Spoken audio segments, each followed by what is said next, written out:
Tell me this is one of your simulations, Mr. Jeffrey. All right. Flush the bombers, get the subs in launch mode. We are at DEFCON 1. DEFCON 1? That was a scene from the 1983 movie War Games, a time when the threat of a nuclear attack from the Soviet Union was very real. During the Cold War, the possibility of such an attack on the nation's capital forced the U.S. to devise a plan to keep its government working in the event of a catastrophe. The Soviet Union has since collapsed, but the threat of a doomsday is ever present. Just this week, North Korea launched a missile that some military experts believe is capable of carrying a nuclear warhead and striking Hawaii and Alaska. That system to keep the U.S. government working remains, as do the remarkable facilities.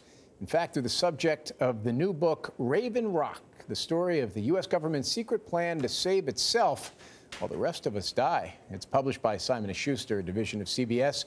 And we're joined by author Garrett Graff. Garrett, good morning. Good morning. Let's start right at the top with the title, Raven Rock. What is it? So Raven Rock is one of the government's 3 big bunkers. It's in Waynesboro, Pennsylvania. It's the alternate Pentagon, built in the 1940s and 1950s.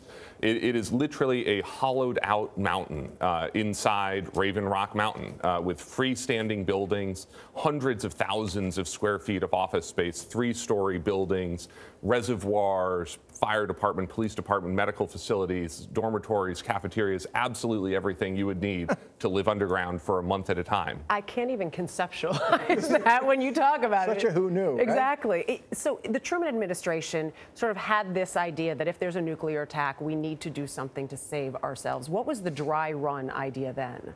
Well, so the arc of this has been, you know, in the early years of these plans in the 1940s, 1950s, during the Truman and Eisenhower years, was you would be able to evacuate the cities, you would be able to evacuate the U.S. government out into these bunkers, out into relocation facilities around Washington. Then gradually, as weapons got stronger, as we moved to nuclear missiles, effectively it just became evacuation helicopters, evacuation planes, sweeping a small number of government officials out into these mountain bunkers, and the rest of us would be left on our own. But it's not just history in this book. There's actually fascinating present-day accounts of what's still in place. I mean, there's planes on runways that are running 24 hours a day? Yeah, so there's this set of planes, the E-4B Night Watch planes, the President's Doomsday planes, which are kept running 24 hours a day, following the president wherever he is. When he's in the United States, there's one on a runway at Offutt Air Force Base in Omaha, Nebraska. The president's in Europe right now, so there's one of these planes following him around Europe, and he could run nuclear war from the sky for 3 days aboard one of these airborne command posts. So who gets in? Who gets into the bunker or the plane or wherever with the president? Not us. Definitely not us. But I have a feeling some other high-level folks in the White House don't get in. Well, and this was one of the funny stories I uncovered in the book, was that you end up with these very secret plans, and so people may not even know who is, that their colleagues are part of these plans and not them. So when Aaron Sorkin was doing the research for The West Wing and The American President, he was talking to George Stephanopoulos, and he showed George Stephanopoulos' evacuation pass, which Aaron Sorkin incorporated into an episode of The West Wing.